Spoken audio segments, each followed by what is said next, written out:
오늘 저는 여러분과 함께 두 분을 만날 거예요. 프린트물에 보시는 것처럼 성인 베네딕트라는 걸 우리가 한 번 만날 거고요. 또 한 분은 거기 나와 있는 것처럼 수염이 이렇게 덥수룩하게 이렇게 하얀 수염이 나오신 안셀름 그린이라는 신부님 우리가 만날 겁니다. 그리고 책 한 권, 여기 나와 있는 이런 책 한 권을 여러분의 중심으로 해서 오늘 나누려고 하는데요.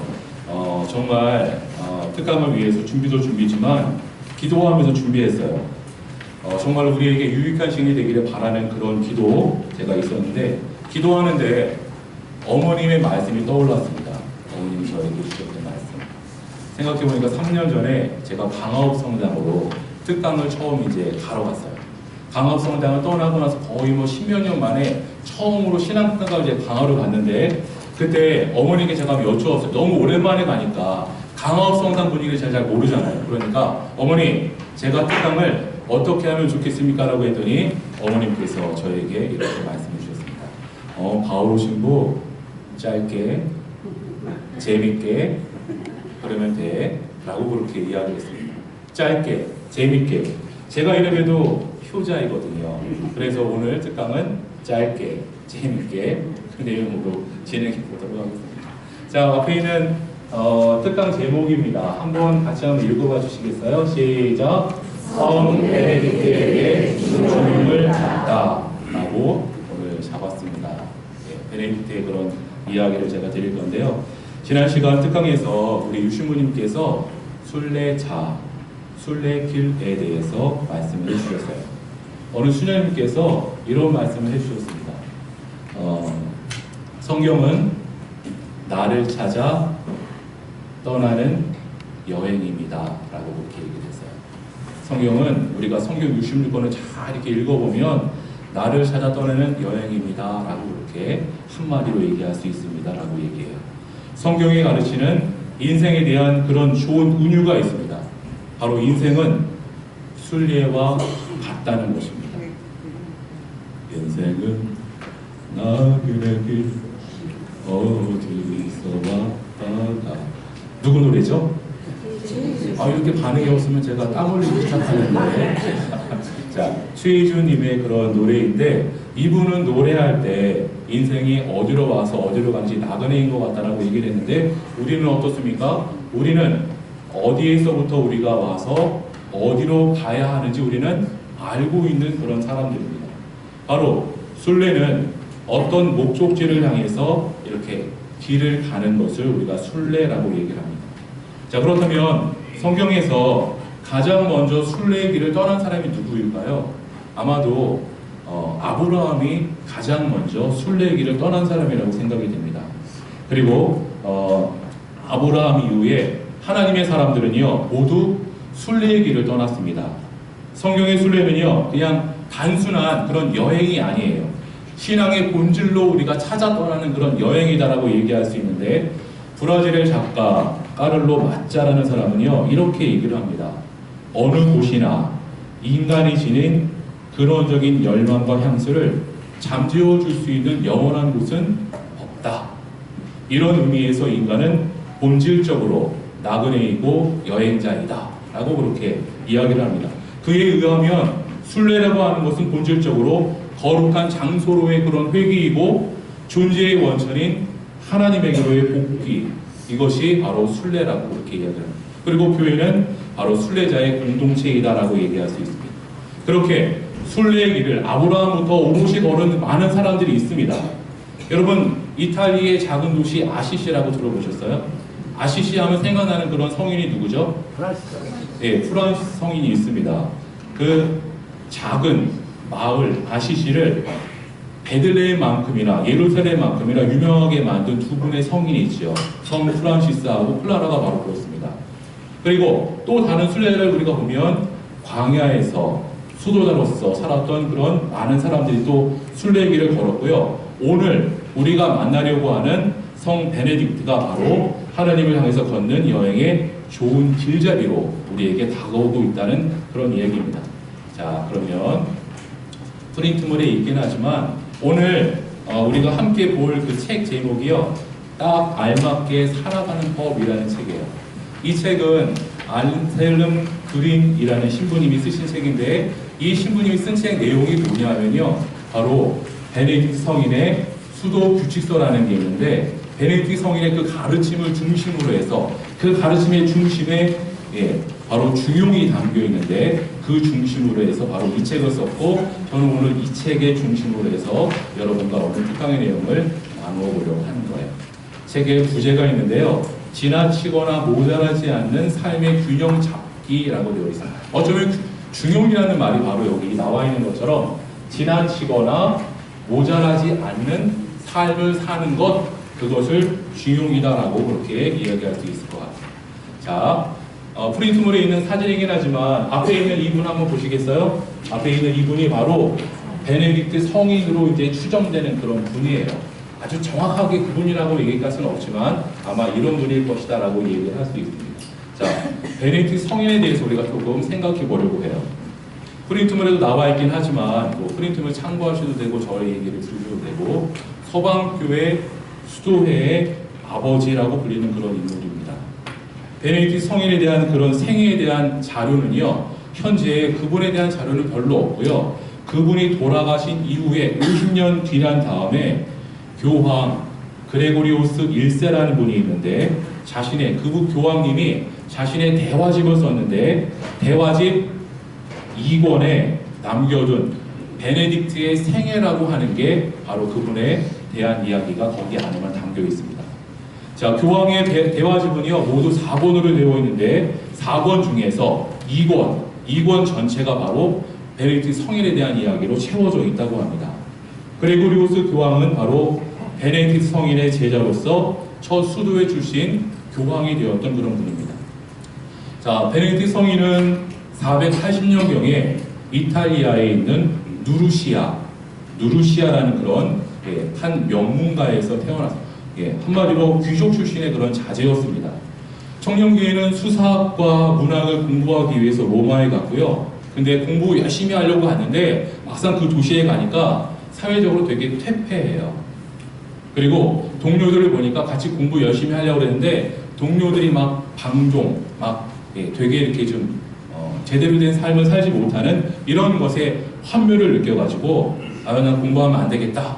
학문을 접고 영적 생활에 대한 하나님의 부르심에 대한 것을 강하게 느끼면서 그곳을 떠나게 되었습니다. 그래서 로마에 또한 동쪽으로 70km 떨어진 수비아코라는 곳에 가서 한적한 산골에 들어가서요, 독수 생활, 은고 생활을 하게 되었습니다.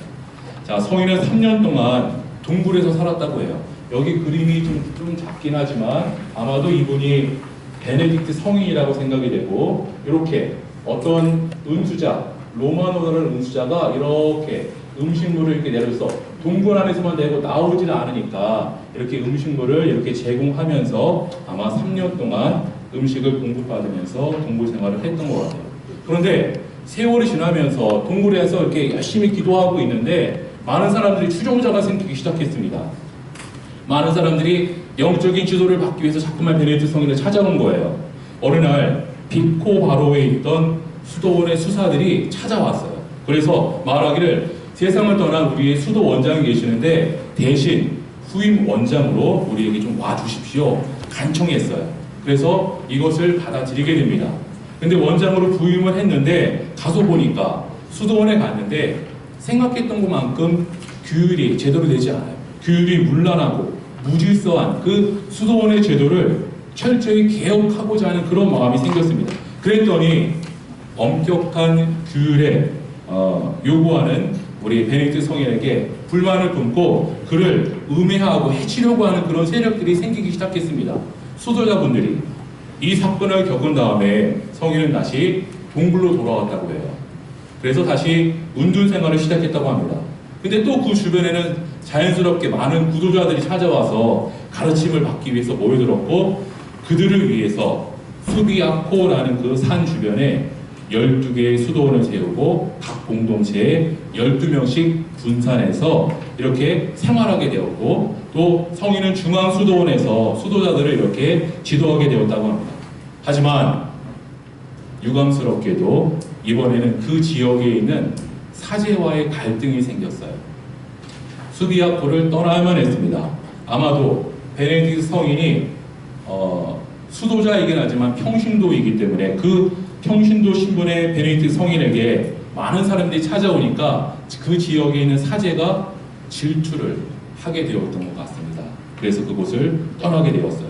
529년 다시 성인은 산 높은 곳에 몬테 카시노라는 그 곳에 가서 성인은 수도원 규칙서라는 것을 저술하게 되었습니다. 여기 나와 있는 것처럼 프린트변에 나와 있는 것처럼요. 아마 이 장면은 여기 보시면 베네딕트 수도 규칙서라고 되어 있는데요. 여기 RB라고 되어 있습니다. 영어가 짧아서 영어는 그만 얘기하고요. 웃을 줄 알았는데 아무도 안 웃으시면 자, 수도 원장으로서 규칙서를 만들고 아마 이렇게 수도사분들에게 이렇게 가르치는 이런 장면이 나왔던 것 같아요. 여러 가지 모범을 보이면서 또한 사람들에게 복음을 전하는 그런 삶을 우리 성인이 살았던 것 같습니다. 자, 그렇게 명성을 지니게 되었는데 아마도 그분의 탁월함 때문에 사람들이 더 많이 찾았을 것이고, 또 하나는 아까 우리가 그레고리우스 1세 교황 얘기 들으셨죠? 그 교황 덕분으로 이 교황이 성인을 서방교회의 가장 뛰어난 수도승으로 소개했기 때문에 더 많은 사람들에게 이렇게 베네딕트 성인이 알려지게 되었던 것입니다. 자, 수도 규칙서를 보면 오늘 여기까지 뭐 다 들어가면 뭐 사실 1시간에도 부족한 그런 거고요. 수도 규칙서를 보면 총 73개의 장으로 되어 있습니다. 그 하나하나에 73개의 그런 여러 가지 것들이 다 이렇게 담겨 있는데 자세한 거는 다음 기회에 혹시 생기면 제가 말씀드리도록 하고, 근데 수도 규칙서 안을 우리가 잘 들여다보면 성인의 삶과 신앙과 신학이 그 안에 모두 다 드러나 있습니다. 후대 사람들은 베네딕트의 그런 규칙서 수도회가 서구 유럽의 문화와 사상에 큰 영향을 끼쳤다라고 그렇게 이야기를 하고 있어요. 그렇기 때문에 수도 규칙서가 정말로 중요한데, 수도 규칙서에 담겨있는 베네딕트 성인의 영적 가르침을 한마디로 그 핵심을 얘기하면 간명합니다. 그것은 뭐냐 하면 그리스도를 통해 사랑으로 나아가라는 것입니다. 수도 규칙서에 여러 가지 그런 이야기가 있지만 하나님을 찾기 위한 길이고, 또한 그 가르침의 핵심이 뭐냐 하면 그리스도를 통해서 사랑으로 나아가기를 그렇게 이야기하고 그 안에 중용을 담고 있다는 그런 내용입니다. 아무리 성경과 규칙을 공부하고 많이 지식이 풍부하다고 하더라도 사랑을 놓쳐버리면 아무 의미가 없다고 이렇게 성인은 이야기하고 있는 거예요. 그리고 결국 우리가 돌아와야 될 곳이 어디냐 하면 일상의 자리라고, 일상에서 우리는 매 순간 그리스도를 만나고 하나님을 만나는 곳이 되어야 된다고 그렇게 이야기를 하고 있습니다. 이렇게 베네딕트 성인은 어느 한쪽에 치우치지 않고, 좌측으로 치우치지 않고 우측으로 치우치지 않고 균형과 절제를 유지하는 그런 모습으로 애쓰는 중용의 인물이다 라고 그렇게 이야기할 수 있습니다. 그렇게 중용을 가지고 지혜와 분별력을 지니신 분이 바로 베네딕트 성인이다. 자, 앞에 그림 한번 보시겠어요? 자, 앞에는 누구일까요?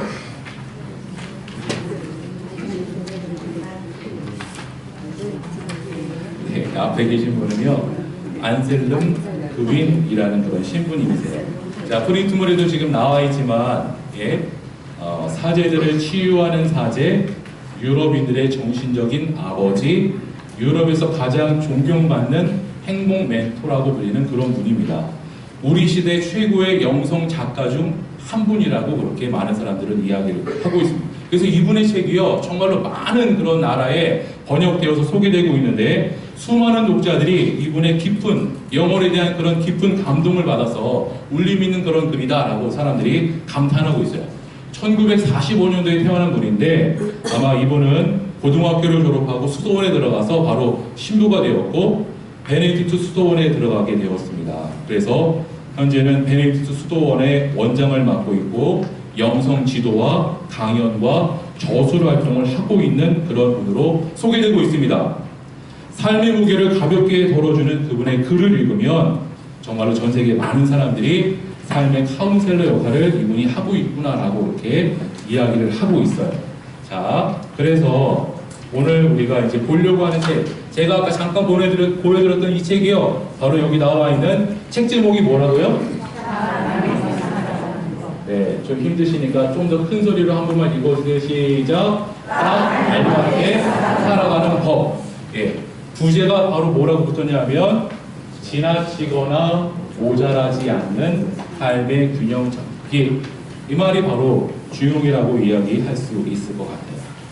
제가 중용에 대해서 이제 이야기를 하려고 이제 준비를 하다가 보니까요, 우연하게 성균관대 유학대학장님의 교수님의 강의를 제가 잠시 보게 되었어요.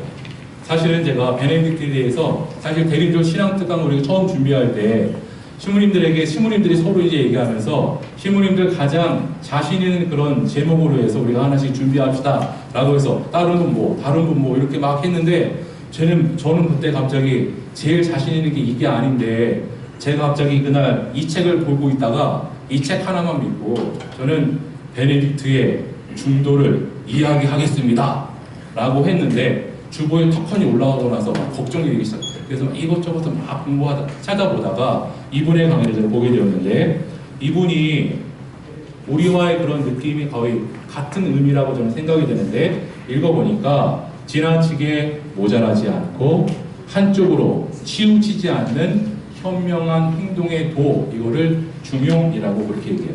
그러면서 이 교수님께서 이렇게 얘기를 하시는 거예요. 여러분들 가고 싶은 곳이 어디입니까? 유교 그 유학원자 학장님이 이렇게 얘기하시는 거예요.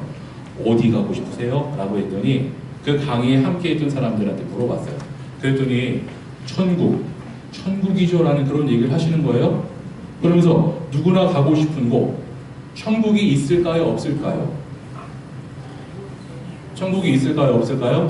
예, 저희 집사람이 오늘 특강할 때 절대로 여쭤보시지 말라고 질문은 안 돼요 라고 그렇게 얘기를 했는데, 자, 천국이 있을까요? 없을까요? 없겠지. 그래서 포기하는 사람들이 많지만 우리는 당연히 있다고 우리가 믿고 우리가 고백하고 있지 않습니까? 그런데 그분이 이렇게 말씀을 하죠. 제가 놀라운 말씀을 드리겠습니다. 천국은 있고 천국으로 가는 사다리도 있습니다.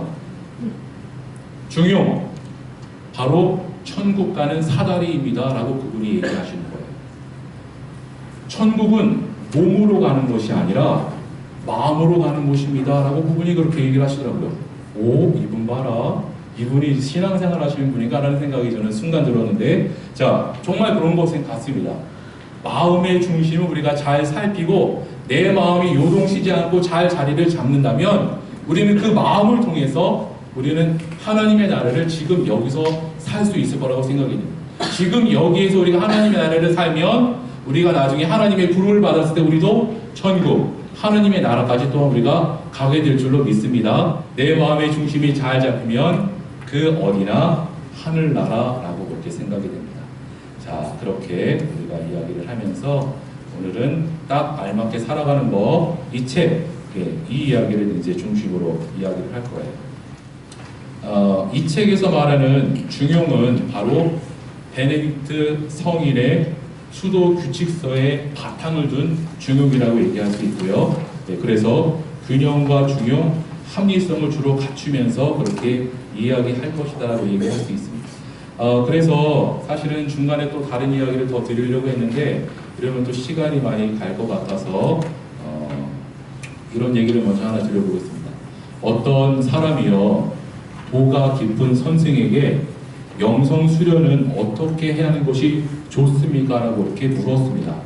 그랬더니 그 도가 깊었던 선생이 이렇게 답을 했습니다. 앉아 있을 때는 앉아 있고 서 있을 때에는 서 있으며 길을 걸어갈 때에는 걸으면 됩니다. 라고 그렇게 얘기해요. 아주 영적으로 깊은 분이 그렇게 얘기를 하신 거예요. 그러면 이게 참말일까요? 아닐까요? 저는 참말이라고 생각이 됩니다. 그랬더니 질문을 던진 사람이 항의했어요. 아니, 그건 모두가 다 하는 일이기 때문에 특별할 게 하나도 없어 보입니다. 그랬더니 선생은 다시 말했습니다.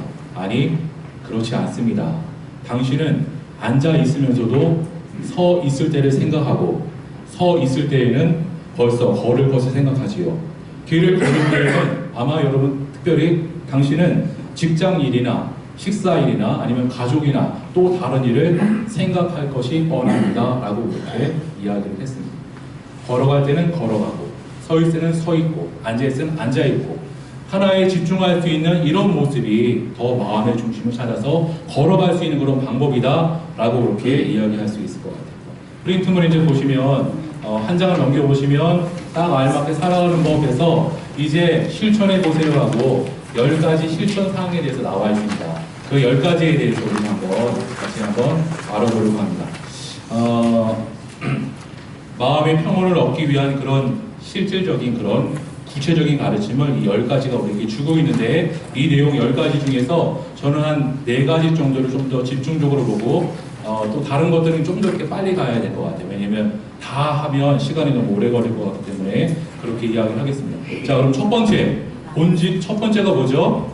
네, 첫 번째는 본질에 도전하세요입니다. 자, 그 내용을 잠깐만 얘기 드리면 오늘날 우리는 피상적인 것에 지나치게 집착을 하고 있습니다. 피상적인 게 뭐예요? 이게 겉으로 나타나 보이는 그 현상에만 집착하는 그런 건데요. 그저는 우리에게 밀려드는 정보의 양만 봐도 우리가 알 수 있습니다. 의사소통은 우리가 쉽게 신속하게 이루어지지만 그 내용이 우리에게 오랫동안 가나요, 안 가나요? 저는 많은 정보의 양에 비하면 참된 대화도 많은 양이 우리에게 남아있지는 않은 것 같아요. 그거를 독일의 한 의사는요, 디지털 치매라고 그렇게 이야기를 합니다. 정보의 양은 많은데 본질적인 내용을 놓치게 되는, 양이 많이 와서 정말로 정작 중요한 본질을 놓치게 된다는 그런 이야기입니다. 자, 그렇다면 우리 한번 생각해 보자고. 내 본질이 무엇인가요?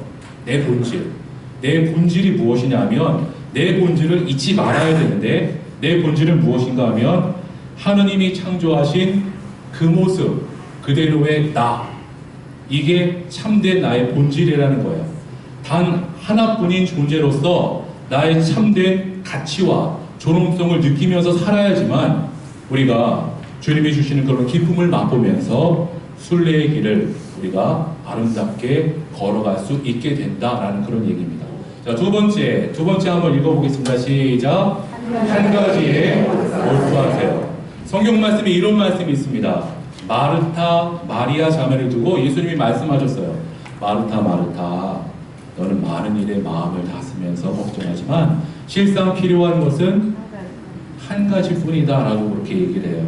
예, 여러분 너무 많은 일을 벌리면서 다 거기에 마음을 다스면서 너무 그렇게 애쓰면서 살지 말라고 지금 이 안셀름 그린 신부님은 얘기하고 있습니다. 그 많은 일들은 중요하긴 하겠지만 그 중에서도 한 가지 일에 몰두하고 집중하면서 살아가는 것이 더욱더 중요한 삶을 살 수 있게 되는 것이다 라고 이렇게 이야기하는 겁니다. 자, 세 번째도 한번 읽어볼까요? 시작. 자신과 남을 비교하지 마세요. 많은 사람들이요, 자기 자신을 남들과 끊임없이 비교를 합니다. 그렇죠? 안 그러셔요? 저만 그런 거예요? 처음에 대성당 와갖고 1년 동안 처음에 제가 좀 힘들었던 게 있었던 것 같아요. 자꾸 같이 사목단에 안에 있는 우리 신부님들과 저를 비교하게 되는 것 같아요. 보니까 우리 어떤 신부님은 유독 금메달을 딴 아들이 있어요. 그것이 부럽고, 또 어떤 신부님은 예쁜 딸을 두어서 그것이 부럽고, 어떤 신부님은 설교를 또 너무 잘하는 것 같아서 그것이 또한 부럽고, 또한 어떤 신부님들이 인품이 너무 좋아서 그게 또 부럽고, 이렇게 부럽고 하다 보니까 자꾸 제가 비교를 하게 되고 저는 자꾸만 이렇게 계단을 내려가서 그렇게 되는 것 같아요. 근데 지금은 그렇지 않습니다. 지금은 그저 같이 있는 것 자체가 너무 감사하고 그분들과의 그런 관계 속에서 배움이 되고 그 모든 것들이 축복이 된다라고 이렇게 이야기할 수 있을 것 같아요. 자, 많은 사람들은요, 자신의 직업과 수입을 이웃이나 친구들과 비교를 하려고 합니다. 그리고 모임에 갔을 때도요, 자신이 남보다, 다른 사람보다 더 예쁘게 보이는지 어떻게 해요? 이렇게 거울을 보면서 귀를 이렇게 손가락으로 귀를 이렇게 넘기면서 입을 또 이렇게 하면서 거울을 보면서 아우 예뻐, 그래 오늘 됐어, 이렇게 마음을 먹으면서 더 자신감이 있는지, 더 출세 있는지, 지적인 면에서 더 뛰어난지를 비교하게 됩니다. 그런 사람들은 비교를 통해서만 자신을 평가하는 것 같아요. 그래서 자기 모습과 자신이 가진 것에 결코 만족하거나 감사하지 못합니다. 그들은 자기가 입은 옷을 또한 남들과 비교를 합니다. 이렇게 다 같이 만났을 때 아유 안녕하세요 라고 하지만 위아래로 빨리 이제 옷을 스캔하는 거예요. 이렇게 한번. 예, 물론 고개는 하나도 안 움직이고 눈만 이렇게 위아래로 움직이게 해놨는데 오늘은 어느 브랜드를 입었군, 루이군, M이군 이렇게 마음속으로 생각하고, 예, 남들이 어떤 브랜드의 제품을 사용하는지 유심히 봅니다. 그러세요? 안 그러세요? 안 그러세요. 예. 남들이 새로 나온 전자제품 보면 뒤처지지 않으려고 내가 사야지 라고 마음을 먹기도 합니다. 하지만 그러한 비교는요, 스스로를 자유롭지 못하게 만듭니다. 자기 물건에 만족하지 못하게 되고 끊임없이 남의 물건에 욕심내도록 만들지요. 이때 내가 살 능력이 있는지 없는지는 중요하지 않은 것 같아요. 근데 베네딕트 성인은 이렇게 말씀합니다. 남들에 대한 견눈질이 수도원 공동체에도 비일비재하다고 그렇게 이야기를 하더라는 거예요. 수도자들도 동료 수도자들과 자신을 비교하게 된다고 그렇게 이야기를 합니다. 수도자들은 수도원장이 모든 수도자들을 똑같이 대하는지 아니면 누군가를 편애하는지 눈여겨보고 있더라는 것입니다. 그래서 저도 교우님들을 만날 때 손을 한번 잡기 시작하고 악수를 시작하면 다 잡아야 되고, 악수를 하지 않으면 아무도 악수하지 말아야 되고, 눈인사를 하게 되면 모두 이렇게 눈인사를 하게 되고 혹시라도 섭섭마귀가 마음속에 들지 않도록 그렇게 해야 됩니다. 자, 회사에서도 마찬가지인 것 같습니다. 회사의 직원들은요, 사장이 직원을 어떻게 대하는지 유심 있게 주의 깊게 보는 것 같아요. 그래서 면담 시간이 얼마큼 되었는지 이런 걸로, 또 이런 건 집에서도 마찬가지인 것 같습니다. 부모님이 자신 외에 다른 형제나 자매들에게 어떻게 대하는지, 케이크를 나눠줄 때도 더 큰 쪽을 주는지 안 주는지, 고기 한 점을 먹을 때도 더 큰 덩어리를 더 많이 주는지 안 주는지, 이런 것들을 막 이렇게 지켜본다는 거예요. 근데 베네딕트 성인은 자신을 남과 비교하는 인간의 성향에 대해서 다음과 같이 말하고 있습니다. 여러분은 이미 저마다 필요한 만큼 나눠 받았습니다. 제 말은 더 많은 걸 받은 것처럼 보이는 사람이 특별 대우를 받았다는 뜻이 아닙니다. 이미 많이 받은 사람은 자신이 많이 받은 자비를 받았다고 생각하면서 하느님께 감사드려야 됩니다. 적게 받은 사람은 자신에게 필요한 것이 적기 때문에 하나님께서 조금 덜 주셨구나 라고 그렇게 깨달아야 됩니다. 라고 그렇게 이야기를 합니다. 그렇게 될 때 공동체 모두가 평화를 누리게 될 것입니다 라고 수도 규칙서에서 이야기를 하고 있습니다. 그렇게 공동체의 평화가 깃들려면 스스로가 욕구를 잘 다스려야 돼요. 그런 포기할 줄 아는 마음도 있고 포기할 줄 아는 사람이 나중에 즐길 수 있게 된다라고 그렇게 이야기를 하고 있습니다. 그런 사람이 마음의 평화를 얻게 된다라는 것입니다. 자, 다음에 네 번째 보겠습니다. 자, 네 번째 한번 같이 한번 읽어볼까요? 시작. 자신을 평화하게 만드세요. 네, 독일의 한 신문이요, 무엇이 거룩하다고 생각하는가라고 설문조사를 한 적이 있대요. 그랬더니 조사 결과는 무엇이 자신을 풍요롭게 만드는가라는 설문조사와 거의 비슷했다고 합니다. 이를 통해서 이런 결론을 얻었다고 해요. 아, 자신이 거룩하게 생각하는 것이 자신을 풍요롭게 만드는 것과 같구나라고 이렇게 이야기를 한다는 겁니다. 독일에서 풍요하다라는 그 형용사는요, 왕다운이라는 뜻이래요. 그러니까 풍요하다라는 말은 재산이 많다, 부유하다라는 그런 말이 아니라 왕의 신분과 같이 특별하고 고귀한 것을 뜻한다는 그런 얘기가 됩니다. 여러분, 요한복음 1장 11절에 보면 예수님을 맞아들이고 믿는 사람들에게는 하나님의 자녀가 되는 특권을 주셨다라고 되어 있습니다. 여러분께서는 이미 거룩한 하나님의 자녀가 되었던 거예요. 그러니 여러분, 거룩한 것을 추구하면서 살아야 됩니다. 한 푼이라도 더 모으려고 이렇게 쟁기려고 하는 그런 삶이 아니라 주변의 이웃들에게 더 많이 베풀고 또 성경 말씀과 기도 가운데 매일 하나님과 일시하는 풍요로운 삶을 사는 삶이면 좋겠습니다. 자, 다음에 자, 5번 한번 읽어보겠습니다. 시작. 예, 하고 싶은 말 중에 한 가지입니다. 아까 3번이 제가 하고 싶은 얘기였고 5번이 제가 하고 싶은 얘기예요. 우리는 마음이 평안한 사람을 보면 부러우세요? 안 부러우세요? 안 부럽고 그냥 졸립죠. 예. 자, 인생의 굴곡에 휘둘리지 않고 다른 사람들의 반응에 전혀 요동치지 않는 그런 평온함을 갖기를 바라세요. 또한 다른 사람들의 시선에 자유롭기를 또한 우리는 바랍니다. 다른 이들의 기대 때문에 자신이 원하지 않는 길을 걷는 것을 피하려고 하지요. 그런 갈망에도 불구하고 많은 사람들이 평온함을 찾지 못하고 있습니다. 어렸을 때 그 사람들은 그런 옷을 입으면 사람들이 뭐라고 하겠니? 그런 짓을 하면 사람들이 흉보는 거야 라는 그런 말을 많이 들었다고 해요. 그래서 오늘날에도 자신이 무엇을 원하는 생각하는 것보다는 다른 사람들이 자신을 어떻게 생각할지부터 신경을 쓴다는 거예요. 휴식을 부담스러워하는 사람도 있습니다. 농촌에서 자란 분들 중에는요, 어렸을 때 잠시만 쉬려고 하면 어머님이 와서 이렇게 얘기를 했대요. 엄마가 와서 할 일이 이렇게 많은데 왜 빈둥거리고 있니? 라는 그런 이야기를 했다고 하는 거예요. 그래서 어른이 된 지금도 휴식을 꺼림직해 한다고 그렇게 이야기를 하더라는 겁니다. 남들이 나를 봤을 때 빈둥거린다고 하지 않을까? 오늘 한가하신가 보네요 라는 그런 얘기에 누군가의 말조차 비난으로 들릴까봐 항상 다른 사람들의 시선을 막 이렇게 신경을 쓴다는 그러니까 마음이 평온하지 못하고 다른 사람의 시선에 신경을 써서 스스로 된 그런 자유로움을 누리지 못하면서 살아가게 된다는 그런 이야기입니다. 평온한 마음으로 다른 사람의 시선을 의식하지 않으면서 우리가 살아갈 수 있으면 좋겠습니다.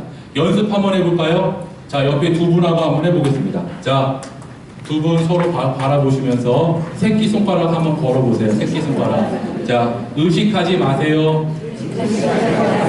다른 사람 시선 의식하지 마세요. 자, 약속하셨어요? 다른 사람들의 시선 2020년도에는 의식하면 될까요? 안 될까요? 아니 됩니다. 안 되는 거예요. 자, 약속했으니까 지키실 거라고 생각하고, 자, 다음 번 6번 보겠습니다. 자, 6번 시작. 거절하는 용기를 내세요. 자, 사람들 가운데는요, 관계가 끊어질까봐 두려워서 다른 사람들의 부탁을 거절하지 못하는 사람들이 많습니다. 그러나 다른 사람들의 부탁을 거절하지 못하면요, 자신에게 적당한 한도 또한 찾을 수 없게 되는 거예요. 다른 사람들이 자신을 거절할까 두려워서 다른 사람의 부탁을 내가 번번이 다 들어준다면 어떻게 될까요? 점점 아마도 더 큰 짐이 나에게 올 수도 있습니다. 공감하세요? 네. 자, 여러분, 거절은요, 자신의 한계를 고백하는 용기를 뜻합니다. 자, 다시 한번, 거절은 네, 감사합니다. 이런 뜻이 아니에요. 자신의 한계를 고백하는 용기를 뜻합니다. 이제 따라하지 않으셔도 돼요. 자, 자신의 역량을 알지 못하는 사람은요, 결국 다른 사람들 때문에 더 큰 짐을 자꾸만 얻게 됩니다. 직장인이나 공사할 때도요, 자신의 역량을 알고 거절할 줄 알아야 됩니다. 거절하면요, 나 자신뿐만 아니라 나에게 부탁하는 사람을 위한 그런 일이 되기도 하는 거예요. 근데 어떤 이들은 한계를 모르고 다른 사람들에게 지나친 부탁을 많이 합니다. 그런 이들에게는 나 자신의 한계를 다시 한번 분명히 알려줘야만 하는 겁니다. 자, 아까 잘하셔가지고 할까 말까 고민했는데 아까 잘하셨기 때문에 한 번만 더 해도 될까요? 네. 다시 두 분이 한번 보시는 거예요. 자, 두 분 바라보시면서, 저를 보는 게 아니고 두 분이 한번 바라보시면서 거절하는 용기를 내자 하고 이렇게 손으로 X하면서 거절하는 용기를 내자. 아유, 감사합니다. 자, 못할 일은 못한다고 분명히 명확하게 말씀하십시오. 괜찮습니다. 다 괜찮은 거예요. 못하겠으면 못하겠다고 얘기하세요. 할 것은 예하고 아니요할 것은 아니요하면서 그렇게 편하게 사시기 바랍니다. 괜찮아요. 아무 문제 없습니다. 자, 다음 번 7번입니다. 자, 7번 읽겠습니다. 시작. 네, 독일어에는요 양탄자 위에 머물러 있어라는 그런 관용구가 있다고 해요.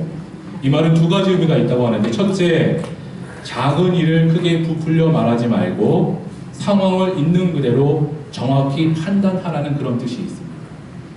양탄자 위에 머무는 것은 두 발로 땅을 딛고 서 있는 것인데 곧 현실과 떨어지지 않음을 뜻하는 거예요. 이렇게 했을 때 현실과 떨어지지 않았을 때 상황을 정확히 파악할 수 있게 된다는 그런 얘기입니다. 두 번째 의미는요, 자만하지 말라는 그런 얘기입니다. 자만하지 말라. 어떤 일을 성공적으로 수행하고는 자신이 이렇게 내가 이렇게 해냈어, 난 특별하게 잘했어, 나는 진짜 최고야 라고 생각하기도 합니다. 그럴 때 그것을 지켜본 사람들은 뭐라고 얘기할까요? 내가 이렇게 뭔가를 되게 잘한 것 같아. 그래서 난 최고야 이렇게 으뜩하는 그런 마음이 있을 때 사람들은 그 사람을 보면서 뭐라고 할까요? 엥 하고 엥. 이거를 못 알아들으시는군요. 자, 최고라고 그렇게 스스로 자만하는 사람에게 사람들은 양탄자 위에 머물러 있어라 라고 그렇게 얘기하는 거예요. 자만하지 말라는 그런 이야기입니다. 예, 성공을 거둔 것은 좋은 일이지만 여러분 못지않게 잘하는 사람이 또한 수두룩하다는 것을 우리가 알아야겠죠. 교만해지면 두 발을 땅에 딛지 못하고 처참하게 떨어질 수도 있다는 그런 이야기가 되겠습니다. 자, 8번. 자, 8번도 한번 읽어볼까요? 시작. 자, 우리는 흔히 완벽해야 된다고 많이 생각을 하는 것 같아요. 모든 일을 완벽하게 해나고 결점이 없는 사람이 되기를 바라죠. 그럼 여러분들께서 보시기에 저는 완벽하게 일하려고 하는 사람인 것 같으세요? 아닌 것 같으세요? 관심 없다, 관심 없다. 완벽하다는 뜻은요, 독일어 형용사로 페르펙트라고 하는데 어떤 일을 끝내다, 무엇을 완성하다라는 그런 동사에서 나왔다고 해요. 그러니까 완벽하다라는 말은 흠없이 완전하다라는 그런 뜻으로 사용된다고 해요. 그런데 어원과 관련해서 생각해 보면 그에게는 더 이상 발전할 것이 없으며 그 안에 있는 모든 것이 흠이 없다는 뜻이 되고 만다는 것입니다. 이렇게 완벽함을 추구하는 것은 어떤 얘기냐 하면 이분이 얘기하시는 것은 자신의 분수를 뛰어넘는 행위가 된다라는 겁니다. 우리는 아직 목적지에 도달하지 못한, 완성되지 못한 상태의 그런 사람, 인간이죠. 우리 안에는 아직 언제든지 발전할 수 있는 그런 가능성이 있는데 완벽을 추구하려는 태도는 남들의 비난을 살만한 실수를 저지르지 않겠다는 그런 생각에서 온다는 거예요. 여기에는 다른 사람들이 거절하거나 자신의 무능을 사람들이 무능에 대해서 얘기하지 않을까 하는 염려가 바탕에 깔려 있다는 그런 것입니다. 여러분, 실수하면 어때요? 괜찮습니다. 실수해도 괜찮아요. 좀 틀리면 어때요? 괜찮습니다. 아무런 문제될 거 없습니다. 괜히 나 혼자 그냥 마음을 아까 실수해서 어떡하지? 이런 거 그냥 나만 갉아먹는 일이 되는 거지, 실수해도 괜찮고 아무 문제가 없으니 완벽함을 추구하려고 하지 마시고 자유로워지시기 바랍니다. 자유로워지세요. 실수 괜찮은 거예요. 우리는 완벽함을 추구할 필요가 없고 완벽함을 추구하는 사람은 자기 분수를 뛰어넘는 사람이다.